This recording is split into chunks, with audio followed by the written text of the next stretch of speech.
Today, how to terminate the housing crisis.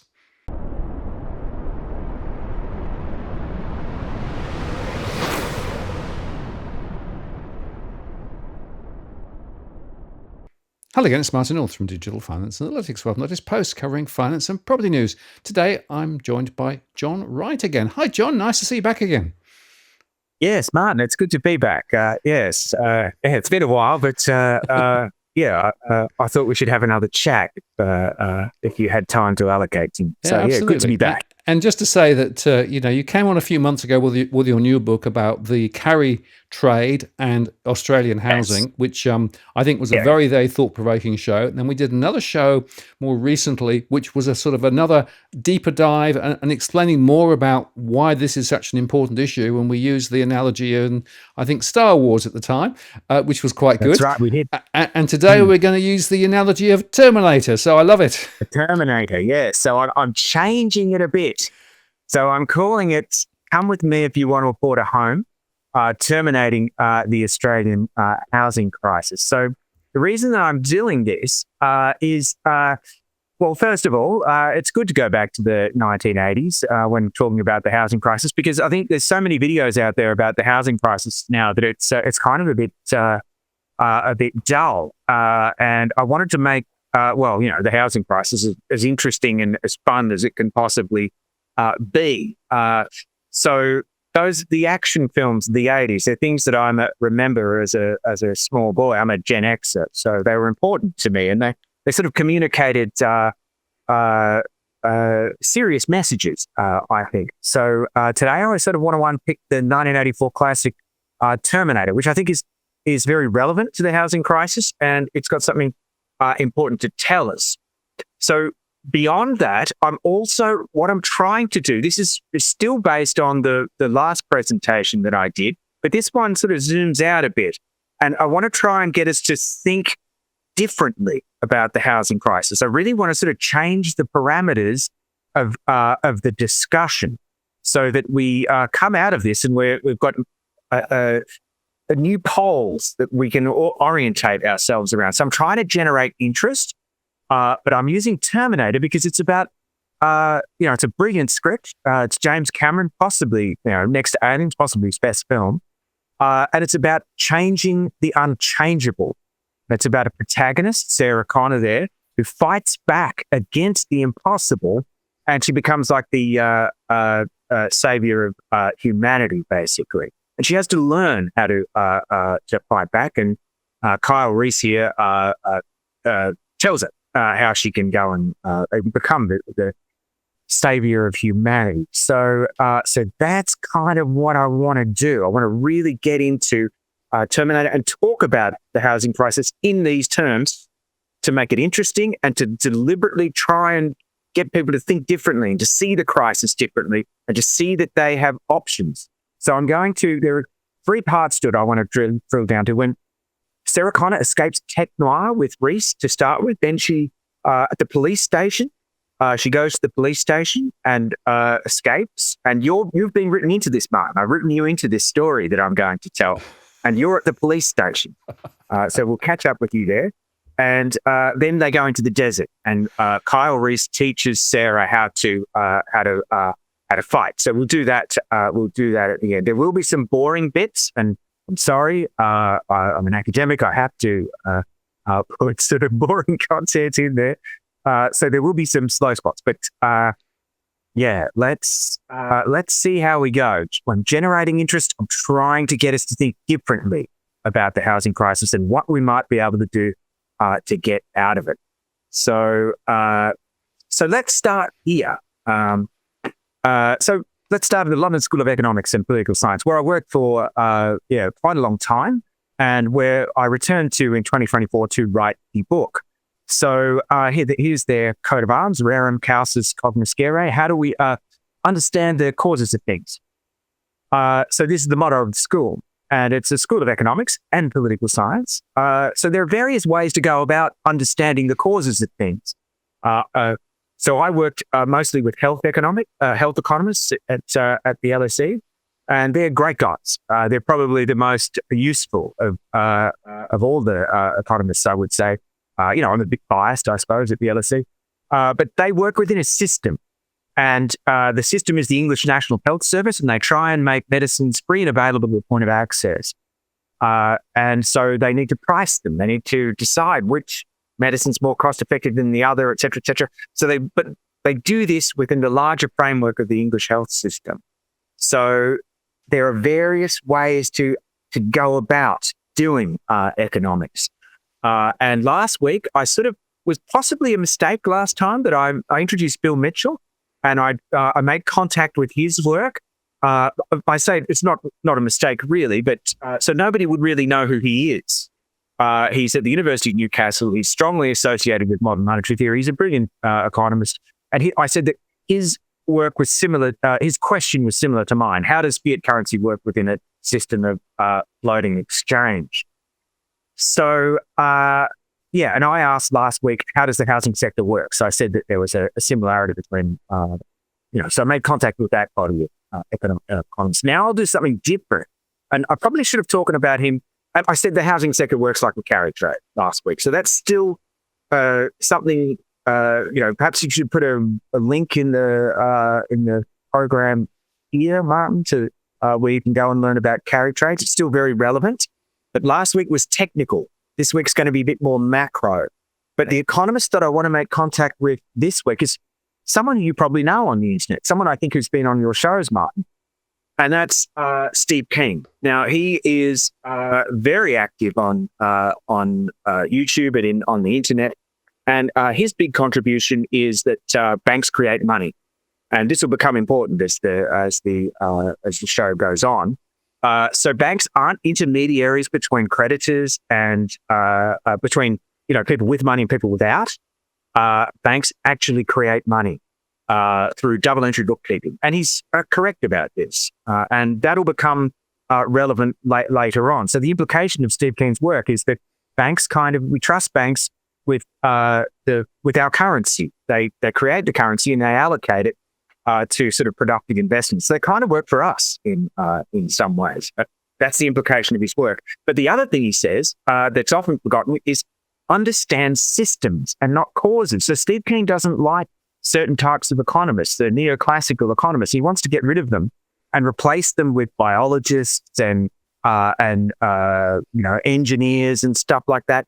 And he wants to do that because they're people that recognize connections between things. The economy is like a machine for Steve King. It's like an ecosystem. So he wants biologists and systems theorists to come in and see the connections. And that's what I want to make contact with today. I want to understand the housing crisis as a system. And I think this is the key thing to recognizing how we can solve the housing crisis. So we started to do it last week. I said it was a Death Star in a sort of an offhand sort of way. The Death Star is a system. It consists of many different parts and, it does all sorts of nefarious things. Imprisons Princess Leia and tortures prisoners and blows up planets. It's a wonderful place, but it's a big system. And that's how we sort of need to understand. And I said last week that what you needed to do was to target the Death Star, to blow it up. You needed to target the carry traders, to understand the real estate carry trade as a Death Star, a system. And I said, and this is probably the most important thing, there are no investors, there are no investment properties, there are only carry traders and carried assets. But we're understanding the housing crisis as a system. So in the same way that the small thermal exhaust port just below the main port on the Death Star, where Luke Skywalker fires his proton torpedoes, that doesn't cause the Death Star. That's just the weak point. So what I think I probably didn't get across last week is you need to attack the investor, the carry trader, not because they caused the system, but because it's the weak point. Because if you attack it there, you set off the chain reaction that blows up the Death Star. And that's what I want to try and get us to see today, why we need to attack there. So I'm going to talk about who's protecting the system, this large thing, so the housing crisis as a system, who's protecting it and how. These are the boring bits. They're coming. Don't worry. The boring bits are coming. Who built the system and why? And I'm only going to focus on the Labor Party after 2010. My book has 4 chapters, and the last chapter is the ALP after 2010. So I'll focus on them and how to change the system and beat them, how to blow it up, where you need to attack, what you need to do to solve this crisis. And the key to solving it is to see it as a system, not individual causes. It's a cohesive, it's a carry trade. It's a cohesive carry trade. But I want to change it this time to see the real estate carry trade as a system. But I want to change the metaphor this time because, we only just thought of the Death Star in sort of an offhand way. Now I've had a bit of a think about it. And I think we need to move from the 1970s, Star Wars, a 1970s film, into the 1980s, where action films are so much better. And we need to see the housing crisis as this guy. This is who he is. There is no single cause to the real estate carry trade, to the housing crisis. It exists as a system. The housing crisis is one of Steve Keen's ecosystems. It exists as a bundle. It's a package. It's Cyberdyne Systems Model 101. This is him. This is the housing crisis right here. This guy. So this is who we're going to unpick. The real estate carry trade, what I'm going to suggest is that and I'm particularly addressing this to young Australian people who are sort of in my classes and so forth. This guy's hunting you, is what I'm saying. This crisis is hunting you. And it's been going on for a long time now. And it's hunting Australian families. And the Terminator is a machine designed to kill Sarah Connor. This is a machine designed to produce higher and higher house prices. That's what it does. It's a machine that produces higher prices. That's what you've got to think of it as. That there's no single cause to it, but that's what it does. So, and this is what we talked about last week. I'll just go over this a little bit, but go and watch that other video, because last week we talked about what the Terminator looks like on the inside. So the Terminator is human flesh around a titanium endoskeleton. And this is the endoskeleton. This is what he looks like on the inside. This is how he works. We're sort of peeling away Arnold's flesh and having a look at what's inside. So there are 2 parts. I'll just go over these quickly because this is ground we covered last time. The real estate auction and the rental market. The most important is the real estate auction. So there are 4 principles. The Terminator works on 4 principles. The first is leverage. And the 2 places that he works in are the rental market and the auction. So you go to the bank, you borrow money, leverage, you get money, you go to that auction, you buy the house. Doesn't matter what price you get it at. Number 2 is spread. House price that you buy it for must be less than the sale price. There must be a spread. So the house price must go up for this to work. There must be spread. Carry, that's money that you make. So the carry trader is the person who does the buying. And they buy the house, they carry it to the rental market. They get these poor, unfortunate people to rent it. They claim a reduced income tax burden by negative gearing, and they get a capital gains tax discount. That's carry. That's where you make your money. But then you also need to you're short volatility. You don't want anything to change. And that's how he works. So this is what we talked about last week. And the key to this are the unnatural policies. This is the weak point of the Terminator. You stop it here, unnatural policies, it will completely shut down. It's like crushing it in that press that Sarah Connor uses at the end of the film. If you tweak leverage, that leverage can go up and down. It's not essential. Volatility can go up. It can upset it, but it's those policies. It's carry, which spills into spread, which will destroy this thing. And that's where you sort of need to, because there's no other solution to it. So last week we had the housing minister here, and we talked about how she went on radio and she told you that she is going to make the house price go up. Well, today we're talking in a sort of a different mode. We're trying to generate interest. We're trying to change the unchangeable. So we need to think of the housing minister as like a mad scientist who's working on this Terminator and trying to keep it in the field. It's hunting young Australian people. And the mad scientist tweaks with one of the key parameters, which is spread, to make it work. And she says, we want house prices to go up. Well, that's what the Terminator does. And so a mad scientist trying to keep it going. Here's another mad scientist. And this time he's working on leverage. So they're changing the the dynamics of it to make sure, if it slows down, we increase the capacity of these people to go back to the rental auction, the real estate auction and bid the price higher. And that way we'll keep the Terminator in the field. So we're thinking outside the box now, changing the parameters. Mad scientists are at work on this thing, keeping it in the field, making it hunt you. Now, I said last week that immigrants were volatility suppression, that they were like, they can be turned up and down. They're kind of like leverage. So, APRA can come in and make some rules about leverage and try and control that. Well, you can make some similar rules about immigration and try and control that. But this is volatility suppression. So when Arnold starts to chug, when he starts to not move as fast, you can flood the immigrants in, and they work like nitro. They're not central to the carry trade. The carry trade still works fine without them. But they're like the nitro that you press on the muscle car that makes it speed.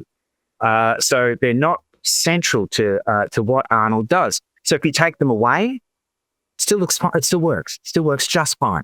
So what I'm saying, or what I probably didn't get across last week, that's the strong point. Immigration is the strong point. You don't attack this. You don't attack the Terminator at the strong point. You attack it at the weak point. Because if you attack at the carry trade, it gives you access to the unnatural policies and you can stop with them. Immigration won't stop it. It'll be like in the film. So, Michael Biehn, Kyle Reese might shoot off the Terminator's arm, but it'll grow back and you'll reroute power. So, as I said last time, if you get a reduction in immigration, as soon as house prices start to struggle, they'll bring it back and the Terminator will reroute power. So you need to attack the weak point.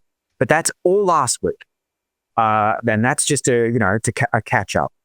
So go back and watch it. I talk about the history of carry trades and all that as well. So the housing crisis is a real estate carry trade. That's what he looked like on the inside. We saw the endoskeleton. This is who he is on the outside. He is a machine, a system designed to produce higher house prices and make housing unaffordable. The mad scientists have told you that. House prices are going to go up. They think that they can make them go up slowly. I mean, even Alan Kohler says that. He doesn't want houses prices to go down. He wants them to go up slowly and manageably because he's short volatility, but he still wants them to go up. And it's because this is what he does. This is what the machine does. So you need to think of him as doing this. You need to, and what I'm suggesting to you is that like Sarah Connor, young Australian people have been targeted for housing affordability termination. So he's not going to stop. House prices are going to continue to go up. They think that they can control it in little increments. It'll probably go jump, jump, jump, jump. They can't control how quickly it goes up, but they think they can. So it's going to keep going up and up and up and up and up, and it's not going to stop. It will eventually blow up. But this is who you are. You need to think of yourselves as, as the Sarah Connors here with little red dots, housing unaffordability on your forehead here. Now, there's a guy, I don't mean to name jack this guy, but he makes some videos that I often watch, and he's quite a nice guy. He's Chris Bowie or something like that. And he makes videos where he comes out of his house and he walks around his suburb in Queensland and he tries to figure out why Australia is in such a mess. Well, he's kind of like Sarah Connor. He's got a dot on his head. This guy is put there because he's been targeted of housing affordability termination. And rents will also go up as well. As the house price goes up, so will the rent. So this is who you are. You need to see yourself as Sarah Connor. You need to recognize, young Australian people, this guy as the crisis. It's a system. It's a machine. And it's coming to get you, and it won't stop.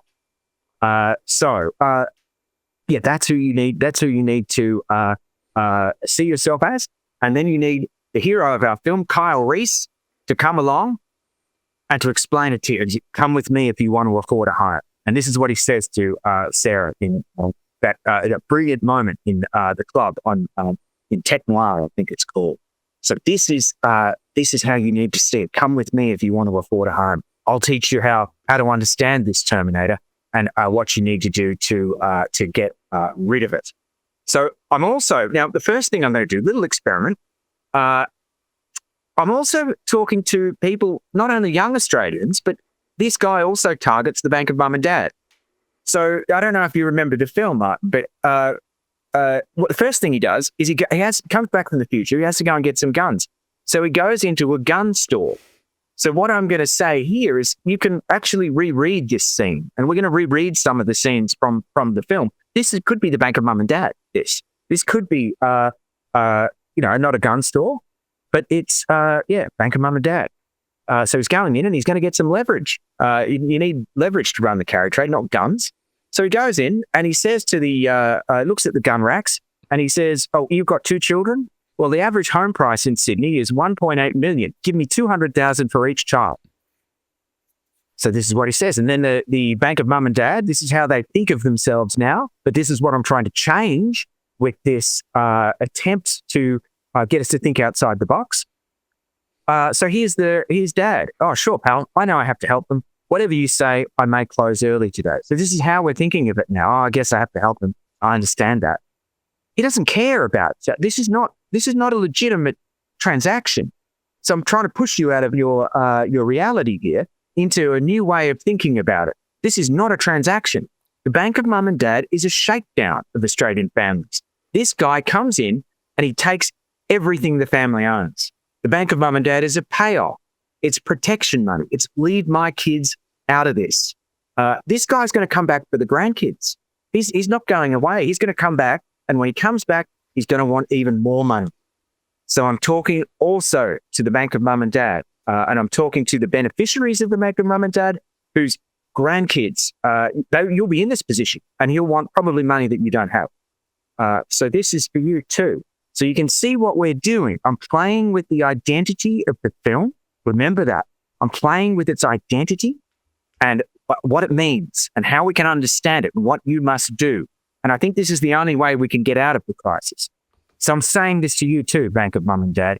Come with me, or Kyle Reese is, I'm not saying it, we're in the film here. Kyle Reese is saying to you, come with me if you want to afford it. So this is for everybody. This. So the great thing about this film, it's just so well written. I think he spent about 12 months before they went to, because Arnold had to do Conan. And he wasn't available. So Jim Cameron had about 12 months to work on the script. And he did a brilliant job. So what happens is, this is the escape from Tech Noir. This is the first scene that we rewrite. Now, Kyle Reese grabs Sarah Connor, takes her out and puts her in a car, and he drives her to a car park. And then he tries to change cars, but the Terminator's onto him. And he doesn't have much time to communicate why this Terminator is here. So it's kind of a bit like the situation that, me in this seminar or whatever I'm running is doing. Martin hasn't got much time. He's got to do all this stuff. So I've got to be a bit like Kyle Reese here. And so Kyle Reese explains what the Terminator is. So you could rewrite this scene here. And you could be telling Sarah Connor, Chris in Queensland and young Australians, the Bank of Mum and Dad, the real estate carry trade was built across 4 periods: 1984, 1987, 1999, and 2021. It doesn't have a single cause. It was built. And you often say this in your presentations, Martin, that this thing has been policy errors for years and years and years. Well, that's correct. So I'll just quickly tell you about 84 and 87. Because we touched on 2021. So what happens in 84? So I'm channeling Kyle Reese, and I'm talking to Chris, and I'm talking to young Australian people. So what happens in 84 is Hawke gets into government, right? And I'll try and be, I'm not an actor, but let me get this out. So what happens in 84 is Hawke comes into government. He floats the currency and he deregulates the banks in 1984. And that changes the way credit works in the country. So the first principle of the carry trade is leverage. So leverage becomes much more available after 1984. Negative gearing has existed for a long time. Now, this is a point that Malcolm Turnbull sort of irresponsibly made back when he was Prime Minister. He used to say that negative gearing has been around since the year dot, since 1913 or something like that. It's Australian as Vegemite. There's nothing new about negative gearing. There is. Negative gearing becomes a completely new policy in 1984. The availability of leverage changes how that policy functions. Now, Malcolm Turnbull should know this. In 1913, Australia's on a gold standard. Steve Keen can't write his theory about banks on a gold standard. Then we go to fiat currency after the Second World War, Bretton Woods, and then we go to float the currency. So Negative gearing's a completely different policy. It's only been around since 1984. And what happens in 84 is crucial. Money flows into the country, and it goes into, people start borrowing money, and they put it in to the one place in Australia that everybody wants to live. And that's around, I don't want to live there, but it's around Sydney Harbour. So house prices, there's a lot of development there in 1984 because credit's much more available. That's the first place they target. Then Hawke, who was probably the last decent Prime Minister Australia had, in my humble opinion. Well, you might have your own opinions. But in 85, he takes away negative gearing and he takes away the capital gains tax discount and stops leverage coming in. And then all of a sudden, prices in inner city Sydney go down. Of course they do. Hawke stops the nascent carry trade. And then, the property lobby go bananas and, this is terrible. This is terrible. We were buying all this property, rah, rah, rah. And they manufactured this crisis. Now, when I was researching the book, I'm not as concise as Kyle Reese. I'm not, I don't have James Cannon writing the script. It only exists in Sydney. So I couldn't find any evidence of anyone talking about a housing crisis anywhere in the country except Sydney. And what Hawke does is he conciliates. They leverage the Labor Party, the state New South Wales Labor government, and state New South Wales Labor government leverages Hawke. Hawke's a good guy. Hawke conciliates. He thinks, maybe I can do something. Maybe, because that's what he was all about. So he conciliates and he brings it back, but he brings it back in a different form, and he doesn't give them the capital gains tax discount. Howard gives them that in 1999, and in 2021, Albanese takes the reform of negative gearing and capital gains tax discount off the Labor Party policy agenda. So he destroys volatility, volatility plummets, and it's off to the races. And house prices have been chugging ever higher since, and they will continue to go higher. So Albanese gives the Terminator the last thing he needs, lack of volatility. So now this is where I should have been a bit more concise. This is where young Australian people say, what on earth is Kyle Reese talking about? Another great part of the scene, and you could rewrite this. So you could say here, Sarah Connor turns to Kyle Reese and says, I'm not stupid, I know the housing crisis is about supply, supply, supply, and too many migrants stimulating demand. And she does this in the film because she doesn't believe in this story that I've told you sounds completely, you haven't heard this before. Who is this guy?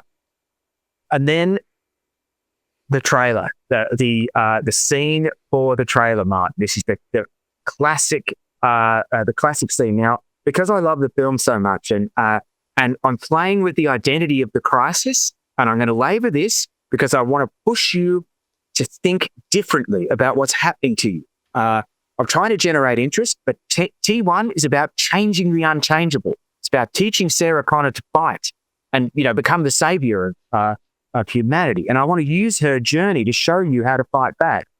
So just bear with me. I'm not Russell Crowe, but so Kyle Reese, he grabs her arm and he says, listen and understand. The real estate carry trade is out there. It can't be contained. It can't be reformed with supply or missing middles or gentle density or cutting red tape. It doesn't care about whether people can buy a home or how much rent they pay or whether they live on the street. It doesn't care about the economy, the country, the people living in it, and it absolutely will not stop ever until Australian housing is the most unaffordable in the world. It's like, I'd like to thank the Academy. But yeah, I'm not as good as Russell Crowe, but I'm pushing this because I'm trying to get you out of your comfort zone. So the scene goes on, and I've got a couple more to give. I'm getting quite energized here, Martin. I want to take off my shirt. It's tough doing this sort of stuff. Right. So then she says she still doesn't believe in the film. And she says, if what you say is true, then why aren't Albo and Jim Chalmers doing anything about it? Why hasn't this been solved? Why are you the only one telling me this? And then we've got another cutaway. I haven't got too many of these, Mark, so don't worry. And then Kyle Reese could say, he steps back and he explains what happened to LA. And LA went into Skynet took over. And he could say in the film here, you could rewrite this scene and say, Sarah, about 15 years ago, there was a civil war in the ALP, and it deeply affected people like Anthony Albanese and Jim Chalmers.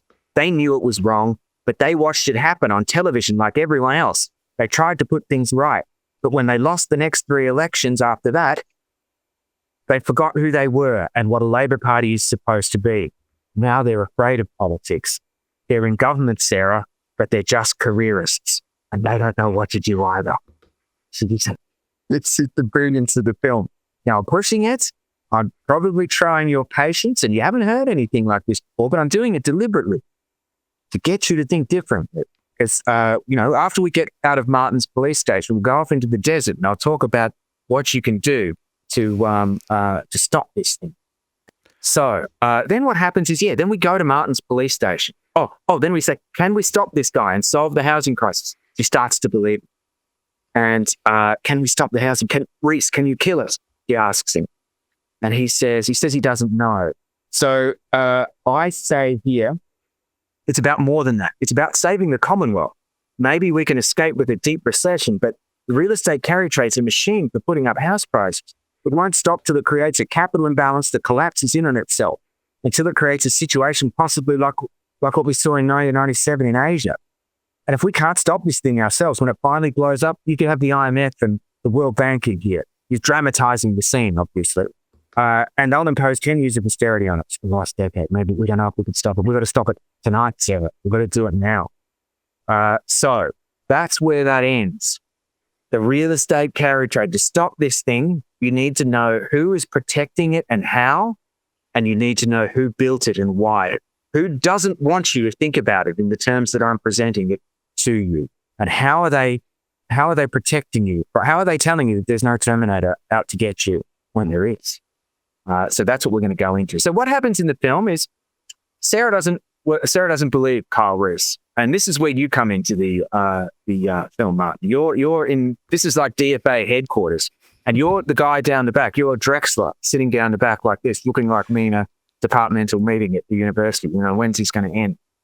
So Martin North and the DFA online community, they consider Reese's story. They lock Reese up in the cells, and they consider his story, but it's just crazy. I mean, what's this guy on about? So there he is. No one believes him. He can't break through to the Australian housing sector has the structure of a carry trade. He just can't break through. No one believes him. But he's got something essential to communicate. And then we have another great scene from the trailer. And this is the last time I'm gonna do it, Martin. I've got a soliloquy here. I couldn't resist doing this. I couldn't stop myself. So he loses it. Reese, we could say Reese gets frustrated with all the mortgage brokers and the buyer's agents, the people building their property portfolios, and the DFA posse, and the DFA posse can't see past them. And Reese explodes. And he might say something like this: "You still don't get it, do you? He's coming for this country. He's going to keep putting up rents and house prices, and he's going to keep throwing people into more and more debt and tossing them out on the streets. That's what he does. That's all he does. You can't stop him. He'll reach into their bank accounts and he'll tear out every last dollar they own." And they drag him away. And you lock him up. And then you say, thank God we got rid of that guy. But then something happens, Martin, at DFA headquarters. And this happened this week. I saw it. I watched you and Leith Van Onselen talk about this. But then Cotality report comes out, right? And it says that the Australian housing sector has soared past $12 trillion valuation. That's a lot. And you were worried about this. And you had some other frightening statistic about 55% of the family wealth being in. It's just ludicrous. And you got this guy locked up in the cells. Kyle Reese is locked up in your cell. And you start thinking, and then pictures of the Terminator start turning up on CCTV. And you think, maybe this guy's involved. And then Martin North has an idea. And he says, maybe we should check out Reese's story. Reese told us that people were protecting. Remember I told you that people were protecting him? He told us that people were protecting that guy. And then Martin North thinks, what should we do? Let's call the banks. Let's get the banks on the phone.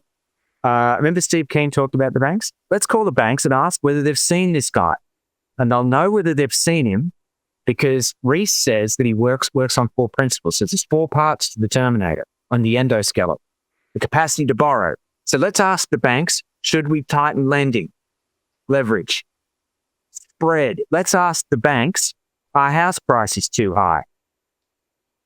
Let's ask the banks, should we do some tax reform? Let's get their opinions on this crisis, on this guy, this Terminator, and ask them all this about him and see if they've seen him. Have you seen this guy? Short volatility. Do you want anything to change, bankers? Should we raise or lower migration? So if we get on the phone to the banks, Martin, and if they say anything about, yes, we're concerned about lending and particularly about tax reform, we'll know that they're onto the Terminator and they're on our side, and we might be able to rely on them to help us get out of the crisis if they answer yes to these questions. Now, something else happened this week, Martin, and this is where I become a bit boring. We're going to have to leave the Terminator for just a little bit. We're going to come back, so don't worry. But we're going to go and do some serious academic work, just for a little bit. So the banks were in the parliament this week and they gave a lot of interviews and they were even on television telling us, remember their job is to allocate our currency, according to Steve Keen. Steve Keen's right. His job is to create money and allocate it to productive investments. Well, they didn't do that this week. They gave us big policy prescription about how we should run the country. So the NAB boss says Australia's housing is the biggest challenge. Well, he got that right. But let's ask him about the carry trade. So Martin, I've got the Terminator in here just so that everyone doesn't switch off. So Martin comes in, he calls Andrew Irvine on the phone, the head of the NAB, and he asks him, have you seen this guy? Have you seen the Terminator? So we're going to go through what he says, Martin, in this interview. And I've cut snippets out, the most important parts. And we're going to have a look at it. And does he say anything about these 4 principles? So he says, supply, supply, supply. What gets more Australians into homes is about having more homes to move into. Now, we talked last week that supply is irrelevant to carry. So what happens when you get more supply is, the carry traders, the investors, they just buy more properties. And what's happening now? Well, investor is going up. They're just buying more properties. So supply's got nothing to do with it. Now, this is your phone call, Mark. So feel free to interject and stop me from weighing your narrative if you're unhappy with my analysis of Andrew Irvine's talk. So he says, we need more migrants coming in with construction skills to our shores. Interesting. More migrants? No. He's short volatility. He wants nitro. We need faster approvals. Without supply, houses will go up. It's a single cause, supply and demand. Supply will bring the price of, will stop prices going up so much. Single cause, hasn't seen. We encourage competition between investors and first-time buyers. Investors buying more homes because it provides that. Now, he actually said this. Can you believe this? He actually said this. So he wants competition between investors and first-time buyers. Aren't prices going to go up if that happens? But then he goes back to his supply. So I don't think he's seen the Terminator. I don't think there's anything productive there. I don't think we can trust Andrew. Now, Matt came into Parliament. Matt Common came into Parliament this week and sat down in front of Senate estimates and I asked him some questions. So Martin North does this again, gets on the frame. Matt, what's going on? What's going on at the Commonwealth? Well, he says he has a personal view and that he'd like a predictable level of migration, 180K. And that would give us the ability to plan for critical infrastructure, including housing. So he wants to reduce it a bit. Well, that's fine for the carry trade. Just ease off the nitro for a bit and let's have predictable levels of nitro going into the system. And so we can keep the short volatility. He wants the same thing as the mad scientists and all the commentariat. Wants it to go up slowly. So house prices are going to continue to go up. He thinks he can control it. It's going to go up with that. It's insane to think you can have a sort of a limited control. It's going to go in bursts. So no, I don't think that's a good response. Bank benefits from credit growth, but a more sustainable growth in housing credit would be below the current level. So yeah, bank leverage, we make money out of leverage, but we want it to be sustainable. So we're prepared to wear a bit, smooth out the peaks and just have sounds like a short volatility again. So no, he hasn't seen the carry trade. it'll be interesting to see whether there's some moderation to the demand side of housing, given there's much less confidence that rates will be reducing. Well, that would be interesting. I mean, look, but lots of things are interesting. It will be interesting to see whether the North Melbourne Football Club, of which I'm a long-term member, it would be interesting to see whether they do well this year. I don't know that they will. And the last one, increasing supply would ultimately help drive down house prices. But there are barriers. An aspirational target. So it's good to have an aspirational target. That's a good thing. Of increasing supply drop, same material, broken record, supply and demand. But supply is irrelevant to Carrie. He hasn't seen Arnold, I don't think. And the last one, then we'll get back to Terminator. Anthony, Martin North calls him. Have you seen this guy? Have you seen the carry trade? Are you concerned about it? No, we've got to find a way to build more houses that are worth between 500 and 600,000. What are you're supposed to you're allocating the currency to productive investments, and you're telling me what the price, you don't set prices. The Terminator will do that for you. He'll take that $500,000 house and make it more expensive. Some carry trader, some investor will buy that. Doesn't make sense. Median house price in regional Australia were about 600,000. Solution to build more houses in those areas. Well, what's happening in Darwin? People, they're just going up there, buying the houses there as well. It's just ludicrous. Import qualified tradespeople, speed up home construction, address significant imbalance between supply and demand, same old broken record. And the chief executive also pointed to modular housing as another solution to expensive. So they're giving policy prescriptions. Their job is to allocate the currency into productive investments. And they're not, now they're telling us how to run policy. That's the parliament's job, not your job. You just, create money and allocate it effectively. So Martin goes back to DFA headquarters. You haven't got long to live, by the way, Martin, in the Terminator. You're in a bit of trouble, I've got to say, because we all know what's coming. And you go back and you have a discussion with the DFA posse, and you think the banks could be helping this guy. So Andy, Matt, and Tony, they're not addressing, they're not talking about the way the Terminator works. They're not talking about the endoskeleton and the 4 principles. They're still encouraging competition between investors and first home buyers, seeking steady price rises. That's not going to happen. They're allocating capital inefficiently, ineffectively, and they want to do it sustainably. That's bizarre. It's bizarre. And people don't notice this. Their inefficient lending practices are going to continue to reduce productivity. Houses don't produce anything. So if they just lend more and more money into housing, they're continuing to facilitate a capital imbalance in the housing sector, endangering their own banks. We're at 12 trillion now. What's going to happen? What's going to look like when we're at 15 or 16? And they're continuing to expose the Commonwealth of Australia to a risk of a serious financial crisis. Steve Keen says their job is to allocate the currency, to create the currency and allocate credit. So they essentially work for the Reserve Bank, and so the Reserve Bank's involved. So they're endangering their own banks and the Commonwealth. They could be helping this guy. So Kyle Reese is still locked up downstairs, but Matt Common does say let's give him give him credit for saying this, cut migration to 180. Maybe there's something there, So this is what happens at DFA headquarters, Martin. You still don't believe it.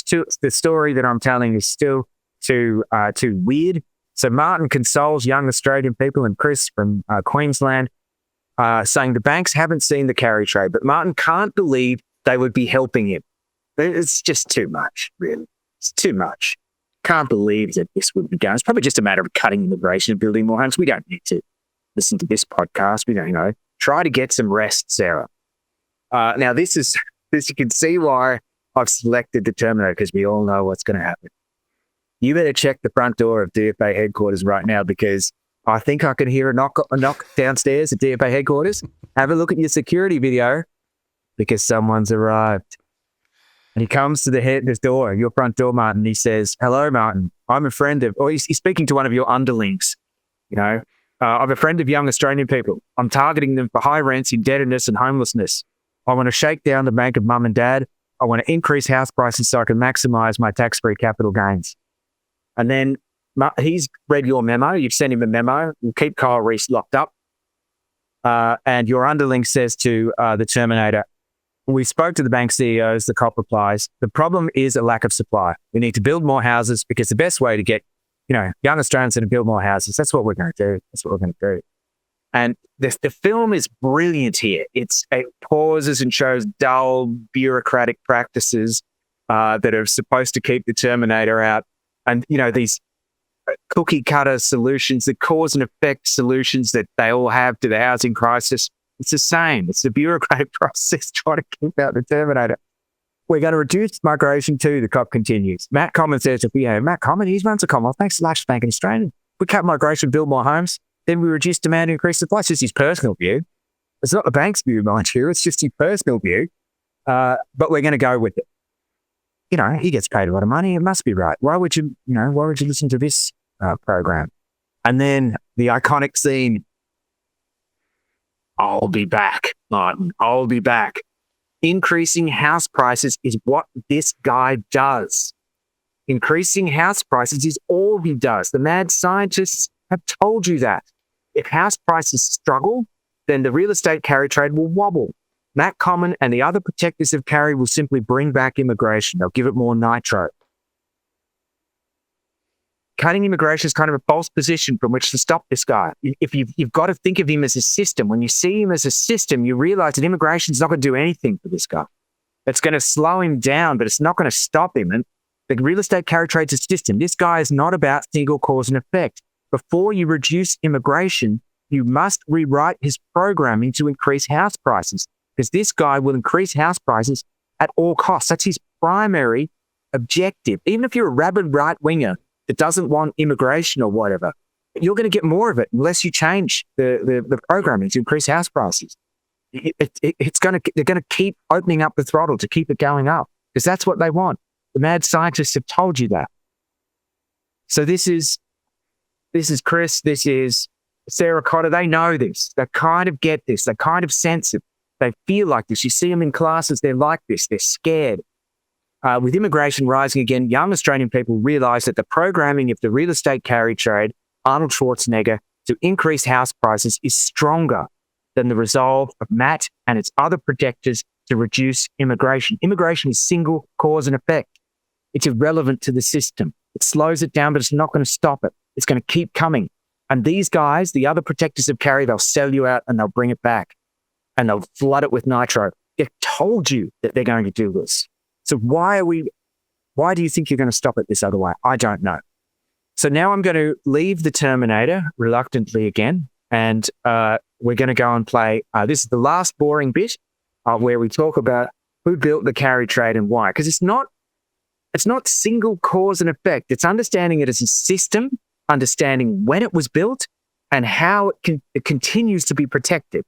That's what you need to understand. So what happens in the film is, and this is the last part of it that I want to go into, is they go up into the desert and Kyle Reese teaches Sarah how to fight. So after we go through this boring bit, we'll get Kyle Reese to tell you, young Australian people, and the bank of mum and dad, and poor old Chris in Queensland, how to fight this thing. And they make weapons out in the desert, but we'll craft different sort of weapons. So bear with me. So who built the carry trade and why? Sarah Connor asks Kyle Reese. Well, let's look at the Labor Party after 2010, because we do need to understand these people and why they're not helping us. So who built it? Well, Julia Gillard's indirectly responsible. She's indirectly responsible, not directly, indirectly. The Labor Party was really sort of punched in the nose by this. Albanese says he watched it happen on television.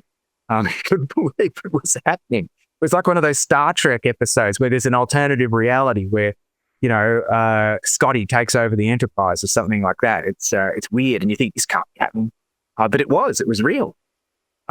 So after she took over, she was a weak prime minister. She couldn't really, because the party was divided, she just had to sort of hang on. And throughout her tenure, she'd made few references to the real estate carry trade, and she seemed determined to uphold negative gearing and the capital gains tax discount. She didn't want to discuss reform because she lacked the cohesive party to really fight. And she'd say things like this: it would change. I don't want to get rid of negative gearing and the two unnatural policies because it would change the way the property market works. Well, that's the point. Preparedness to invest in it would affect people's preparedness to invest in the creation of second properties that other people rent. So she said, investors. So she backed the investors. So she does this because she's weak. The party's divided, but then she does something. This is why I say she's indirectly responsible. She comes up with a defense of the carry trade. How she defends it that becomes influential in our own time. So essentially, she refuses to talk about it. So she says this is John Fain on ABC Radio. I can't remember exactly when, but John Fain's this like relentless ABC reporter. He's really good, and he just grills politicians like a steak. And she hits back at him. She says, "Look, I'm not going to start some silly scare campaign against negative gearing. I'm smarter than that. You know, we've not been in the business of working on those kinds of questions. So let's not play that silly game. Not interested." She won't talk about it. She just shuts down any conversation of it. That becomes important as we go on. So I call this nothingness. She defends the policy with nothingness. So she defends it from an absent foundation. So if you think of someone who has the misfortune to have, terrible disease like bulimia or anorexia, it's not that they don't eat anything. When you put that in active voice, it's they eat nothing. So someone with those horrible disease, or very unfortunate diseases, they eat nothing. So when she's asked about negative gearing, it's not that she doesn't talk about it. She talks about nothing. Those kinds of questions, silly game, not interesting. And that's how Labor Party politicians defend the policy now. So it's actually quite weak. It's upheld by nothing. So she protected this stuff. So we'll get back to that. It's nothingness. It's upheld by nothingness. It's upheld by the refusal to talk about it. Jim Chalmers is directly responsible. He refuses to talk about negative gearing and capital gains tax discount too. So he writes this book. It's this odd book called Glory Days. And it's about, he sort of can't understand why the Australian people threw out the Rudd-Gillard governments in that election. I was in the UK for that, so I wasn't here. I didn't see it firsthand. But he writes this book, and he can't understand. We were the premier developed country in the world, and this is from his book, at the most challenging of times. So we got through the crisis, the GFC, because of our policies, not our politics. So the conclusion this guy makes from that crisis is that we've got to do policies, not politics. Our policies are great, but our politics are awful. And we've got to avoid doing politics at all solutions. So Chalmers becomes afraid of politics. What he wants to do is depoliticize politics, deliver reform from a rationalized, problem-solving, solutionist ground, center ground of Australian politics where it's cause and effect, study from the Treasury, tweak this, tweak the other. Let's not do politics. And this, my academic colleagues thrive on this sort of stuff because that's what goes on at the university. But that's kind of what a university's supposed to do. He's supposed to do politics. He's supposed to be a politician. You can't have a politician that wants to depoliticize politics. It doesn't make sense. Rationalized problem-solving solution center. The Terminator's not going to respond to any of that. He fears the hyper-partisans, radicals who lurk on the edge of the solutionist center, always ready to pounce on difficult issues. People like me, who divide and politicize. That's what John's doing right now. He's dividing and politicizing. We've got to stay away from him. He's a radical. He's a hyper-partisan. Blah, blah, blah. No, I'm just trying to figure out what's going on, Jim. And I think I have. I'm trying to figure out why you're doing what you're doing. Because what he says, why I got that picture there, is he loves Paul Keating, this guy. He can't get enough of Paul Keating. His PhD thesis is on Paul Keating. I haven't read it, but he wants to have far-sighted discussions about big issues that like Paul Keating would talk about. But Paul Keating did politics. Paul Keating, people didn't like Paul Keating. He divided. People were against him. And so Hawke did politics as well. Some people didn't like Hawke. So Chalmers doesn't really do politics. He doesn't really do, I say that he does labourism. It's not even really a Labor Party guy. He's labourism, whatever that is. So not politics. So, and here's Albanese, Anthony Albanese. Here he is coming down off Air Force One or whatever we call it, in his Joy Division T-shirt. Now, he's most responsible for the carry trade. So because he removed the form of negative gearing and capital gains tax discount off the Labor Party policy agenda, he gave the carry traders certainty. So volatility plummets. They know that house prices are going to go up and up and up and up, so they just buy. So he gives them certainty. Now, he is someone who's deeply affected by the Gillard's coup. He says that, and he says this in the press and in his biographies, that Labor is the party of fairness. Gillard's coup was not fair, it was wrong. So he's upset with the politics of the Labor Party as well.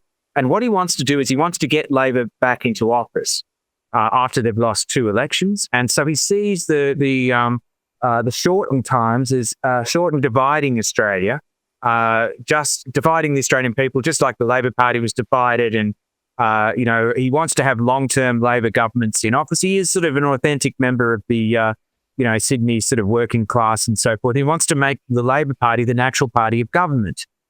Okay, fair enough. Well, you're a Labor guy. That's what you'd want to do. But then what's it going to stand for? He upholds negative gearing and the capital gains tax discount by a negation and nothingness, just like Chalmers does. He refuses to speak about them. Whenever he's asked about them, he changes the subject. He defends the policies from an absent foundation. So when he backtracked on the stage 3 tax cuts, all the journos were asking him about, what are you going to do about, you're going to finally do something about these two policies?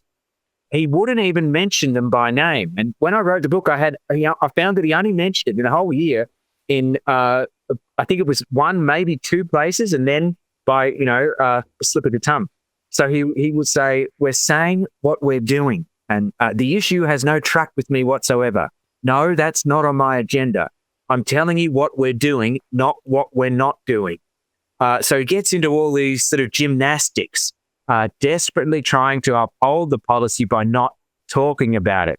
So if I was a journo, if there are any journos that watch, ask him, are you upholding the policy? Well, you're journos, you can formulate better questions than I can. Ask him, is he defending the policy from absent foundations? Is this just another way of preserving it by not talking about it? Is this nothingness at work? So it's got powerful defenders. The banks are defending it. The Labor Party is defending. This is why the Terminator is relevant, because Sarah Connor, young Australian people, the bank of mum and dad, we're all up against implacable force. We've got the banks and the Labor Party, and they're not going to help us. They haven't seen they haven't seen the Terminator. They're not going to do anything to help us. So what can we do? There's too many of them, Sarah Connor might ask. And this is where we go into the last phase of the presentation today. What can we do to fight back against such powerful enemies? And this is the message of the film. Changing policy, or the message of the presentation. Changing policy is about changing identity. So what I've been doing so far in this presentation is I've been playing with the identity of the crisis. I've been playing with Martin's identity. I've been playing with Sarah Connor's identity and making connections and all that. Changing policy is about doing this, playing with identities, changing them around. And you might think, John, Kyle Reese, what on earth are you talking about? Well, I'll explain it to you. So the first thing you've got to do, and this is the brilliance of the film, you've got to realize this, Sarah Connor, young Australian people, all you people out there who feel like you've got that dot on your head, you have to be like Sarah Connor. You have to realize, you have to go up into the desert and you have to have a long talk to yourself, and you have to realize that you can change things. There is no fate. The housing crisis can be brought to an end. You can turn this around. You can do something. The only future that exists is the future that you decide to make.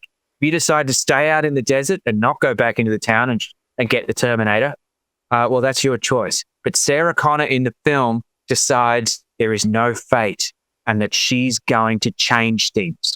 And that's the message of the film. She decides to become the savior of humanity in the film. You can decide to become the people who solve the housing crisis. So what does that mean? Well, let's have a look. Things change. There is no fate. House prices don't always have to continue to go up. They can fall, and you can help them fall. So here you go. We'll start simple. Changing policy is about changing identity. So here's a candlestick. Now, this is the academic part of the presentation. We've left Terminator at the moment. Here's a candlestick sitting on a mantelpiece. Looks very nice. It's probably been sitting there for 200 years looking very nice. And people would think, well, why wouldn't it continue to sit there for another 200 years and continue to look nice? But things can change. And this is how this can change. Well, the body turns up in the conservatory. Mr. White is dead, and we think Colonel Mustard might be involved. And we think he could have done it with the rope or the candlestick. So we get the candlestick and we put it in an evidence bag and send it to Martin's police station. So the candlestick's no longer there. It's changed. But what's changed about it is nothing to do. The candlestick itself hasn't changed. What's changed is its identity. The candlesticks can still function as a candle. It can still go back on the shelf and look lovely and light the room. That can still happen. But its identity has changed. It's now a murder weapon, a suspected murder weapon in a murder investigation. Its identity has changed. When you change the identity of objects, they get treated differently. And that's what you must do. That's all change works like this. Changing policy is about changing the identity of the policy objects. This is why I'm going on about Terminator. I'm trying to change the identity of the crisis, get you to think differently about it, get you to change the identity of the people who are playing, who are involved in it. Then something can happen. If you don't believe that this can happen, change works this way with everything. So who's this? Well, this is not a mantelpiece. That's the palace at Versailles, where the French monarchy lived for 600 years, and that's Marie Antoinette. It's not a candlestick. It's Marie Antoinette, and she's sitting there at Versailles and looking very lovely and very comfortable. But then, why wouldn't she sit there for another 600 years? She'd been there for that long. Well, then Max Robespierre comes along, and he's read Tom Paine's Rights of Man, and he says, that's not the Queen of France. That is an enemy of the revolution and a threat to public safety. And off she goes, no longer at Versailles, and she's staring at the guillotine. It's the same thing. What has changed about Marie Antoinette? Nothing. She's still a healthy human female with daughters and married to the king, et cetera, et cetera. She's still of Austrian descent. But what has changed is her identity. She's no longer the Queen of France. She's a threat to public safety and an enemy to people. She gets treated differently. Her identity has changed. And if you think it can't change, the French Revolution, this is why people think it's so important. This can change. This can change. Change is about changing her identity from the Queen of France to an enemy of the revolution. Now let's go to Australia. This happened just this week, or last week. What's this? I've talked about this in my first presentation, but I don't know that I didn't really explain it very well. That's a lump of coal, and that's net zero. Now, we can't burn the coal because that would infringe against net zero, because the coal will put carbon in the atmosphere and we won't have net zero, so we can't burn it. So no, we better shut down the coal power stations. Scott Morrison, the master politician. Scott Morrison gets this intuitively. Say what you will about, disagree with what Scott Morrison does politics. Scott Morrison gets this. He comes into Parliament with a lump of coal. There's barnstorming Barnaby Joyce. He brings it into Parliament. He changes its identity. He says, it's just coal. You don't have to be afraid of it. Here, I've got it in my pocket. It doesn't hurt anybody. It's nothing to be afraid of. But he's doing something there that's quite important. People thought he was ridiculous. He's changing its identity. Coal has, you don't have to be afraid of it. Don't worry about it. We can do what we want with it. We're not afraid of coal. And then what happens last week? The barnstormer comes out. We're dumping net zero. Nothing about the coal has changed. If you still burn it, you'll still get carbon in the atmosphere. But what's changed is its identity. We're no longer afraid of it in the coalition. So we can burn it because we're not afraid. We've changed its identity. And this is what you must do. You must think of me. Now let me play with identity again. You must think of this as like Kyle Reese telling Sarah Connor what she needs to do to blow up. They make all these like crazy weapons out in the desert. This is what we're doing now. We're making crazy weapons that we can use to change the situation. So let's have another look here. Let's go for the next one. So nothing about the coal has changed. It still does exactly the same thing that it did before. Its identity has changed.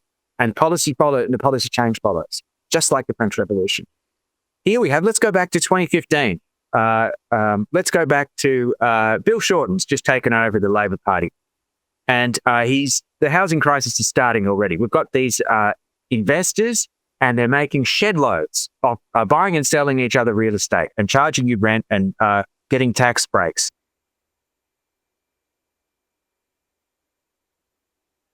I'm going to get that investor. I'm going to do tax reform. I'm going to get him, and I'm going to solve this problem. And okay, he's identified the good idea, Bill. Good luck with that. But what he doesn't do, he doesn't change the identity of the investor. He doesn't argue. He just argues it as we've got to get rid of negative gearing to reduce house prices. He doesn't change their identity.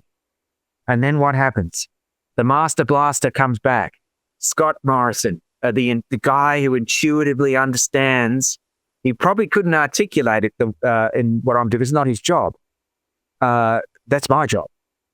He gets it. Donald Trump gets this too. The first thing Donald Trump will do if he doesn't like you is he'll change your identity. Little Marco, low energy Jeb, what was it? Sleepy Joe Biden. And they're just like pejorative. So he's changing your identity. He's playing with your identity. Scott Morrison looks across and he says, look, Bill, that's not an investor. That's just a mum and dad investor. It's like the lump of coal. They're still doing the same thing, these people. The mum and dad investor and the investor making all of them still do exactly the same thing. But what he does is he changes their identity. And their mum and dad, and we don't have to be afraid of coal, but we have to give them up, the investors, a big hug because their mum and dad, he changes their identity. Nothing about what they're doing has changed. Nothing. This is my contribution. This is my theory of policy change, which my colleagues will probably reject. But it's all in the book. Changing policy is about changing the identity. It's not about changing knowledge about them. They're still doing the exact same thing. It's their identity. And master politicians understand this. So let's go here. We've got mum and dad investors. We can't touch them. We've got to love them. And they're still making shed loads. Same deal. And by the way, what happened to Bill Shorten? He's no longer there. His policy to change. His policy changing this fully. We get more Morrison. So what do we need? What did I tell you last week? Well, you need Kyle Reese to come along, and you need him to read this book, this academic book that you can only get in academic libraries, and it's not a trade book, and it's not on the shelves, but you can watch presentations of that. And you need Kyle Reese to come along and say, look, I'd read this book, Sarah, and these people are carry traders. He says in this book that they're carry traders. But what I'm going to tell you, because carry traders are kind of boring. You can't, Donald Trump can't call Joe Biden a carry, he has to give him a good name. So Kyle Reese says, that's a Terminator, Sarah. And you're being terminated for house price destruction. Now that's important. What I'm saying is we need a master politician who understands this intuitively in the Labor Party, and we don't have any politicians that do politics. So we're in a fair bit of trouble. So this has to come from young Australians. You have to change the identity of this crisis and of the policy actors that are relevant to it. And then you need to take this to Bill Shorten, to someone like Bill Shorten, a credible Labor Party politician.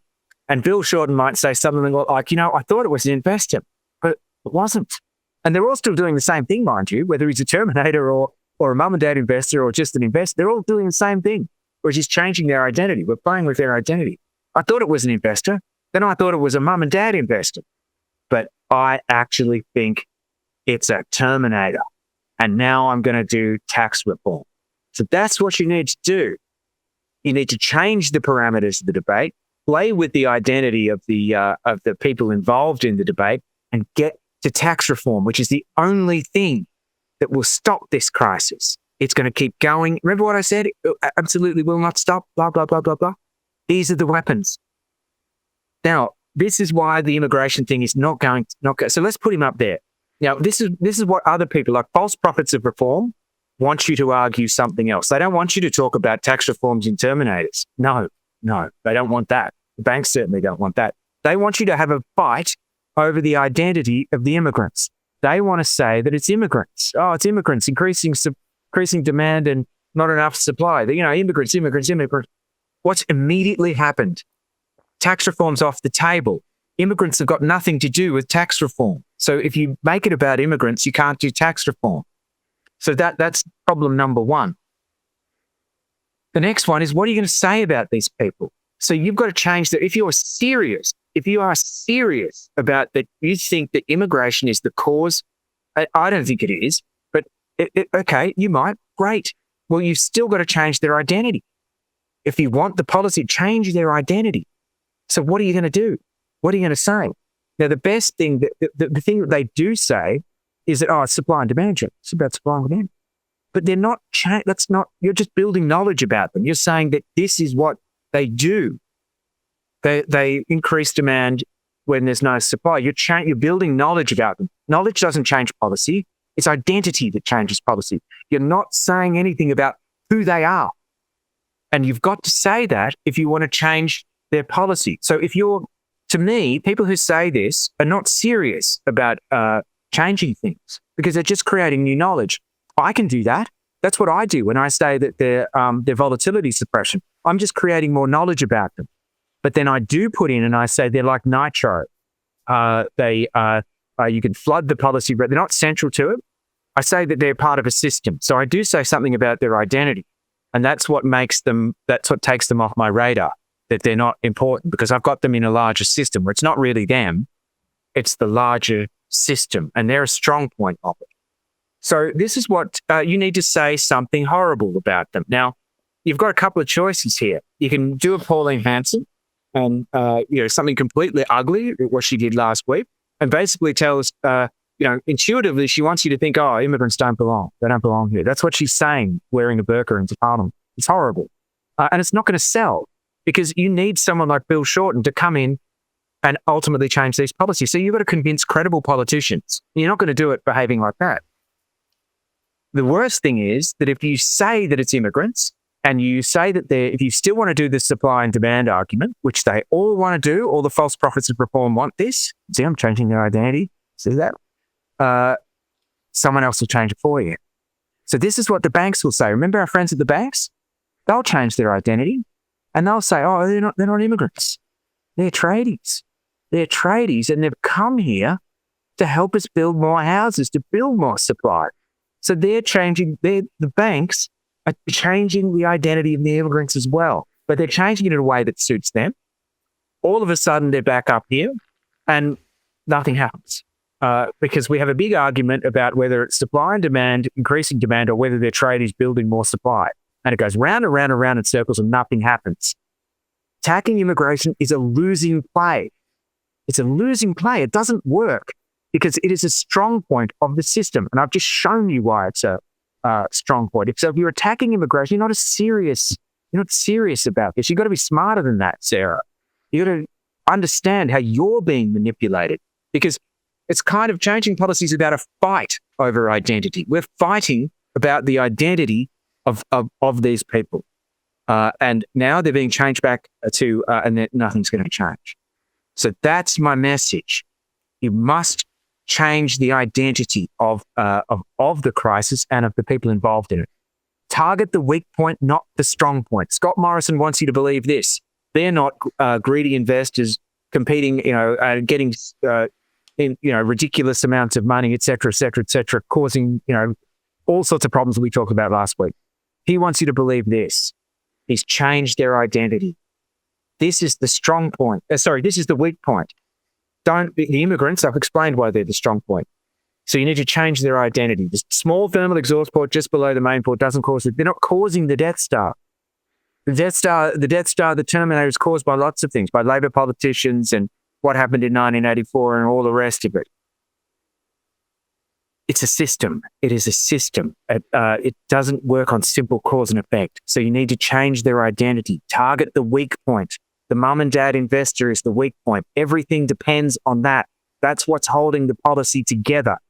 This guy is jacked up on credit, covered us of outsized capital gains, exposing the Commonwealth of risk of financial crisis, hollowing out democratic politics, sending us into paroxysms of ridiculous arguments about immigrants.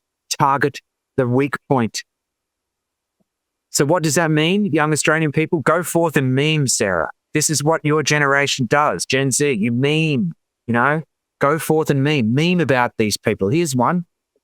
I didn't make this. I found it on the internet. You need to meme these people, change their identity, change them from that into this. They're hunting you. You can't live your life, and Sarah Connor can't live her life until she's terminated this guy. How do you do that? Well, it's pretty easy. I just ripped a couple off the internet. This is so easy. Here are 3 other movies: Girl in the Basement, Prisoners, Saw. Oh, Mum and Dad have got me locked in the basement. They won't let me out for 10 years until I can afford a deposit. Here's Mum and Dad. They've even got the dancing guy, Hugh Jackman, who everybody likes. They've got him locked in the basement.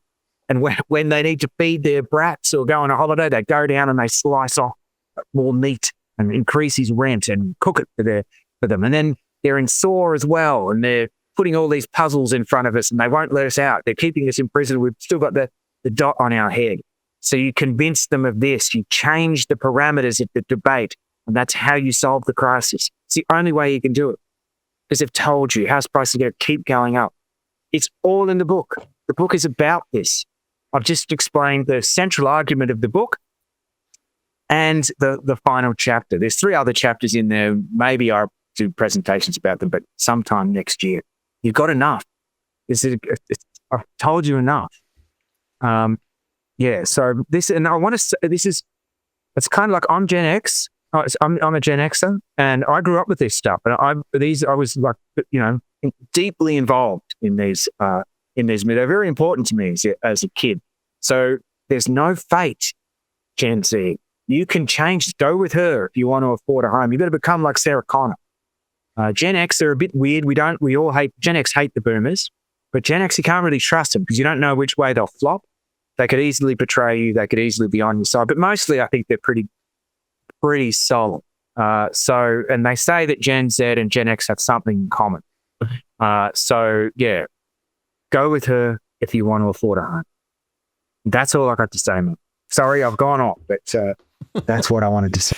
No, absolutely right. And I've always said, and I continue to say, the future is genuinely malleable, right? Yes. Don't allow the future to be locked simply because you think you can't change it. You can change it, but you have to have the right ammunition. You have to have the right ways of thinking. And what you've done very well is to articulate again why this is such a critical point and why it is that our politicians and our bankers and lots of other hangers-on, the economists, all don't want to change the future because they have vested interests in keeping things as they are, the status quo, as you say, low volatility, right? But the point is, folks, listen to this. You can change the future if you see the picture differently, if you think differently, and as a result of that, you turn the puzzle around and suddenly truth becomes self-evident. Yeah, very much so. And look, it's going to blow up anyway. It's better that it blows up now when, maybe we get away with a deep recession. But if it gets to 16 trillion, so it's like a public service you're doing in solving this crisis, Gen Z. So the people who don't want it to change are actually not helping. They're going to make it worse. So I don't know whether this will have any effect or, but I have to do this. This is my job. I hope I didn't bore you. I hope I made it as interesting as I could. Go forth and meme. Absolutely. John, well, thank you so much for all the work you've put into that and for underscoring some really, really important points. And I hope we can pick up the conversation in the new year and, take the discussion further, because I'm sure there are plenty of other movies out there that we can relate to I'll as have a well. look over summer. Yeah, lovely. Anytime. Always a pleasure. Thank you so much. Take care. Cheerio. Yeah, all right. Bye-bye.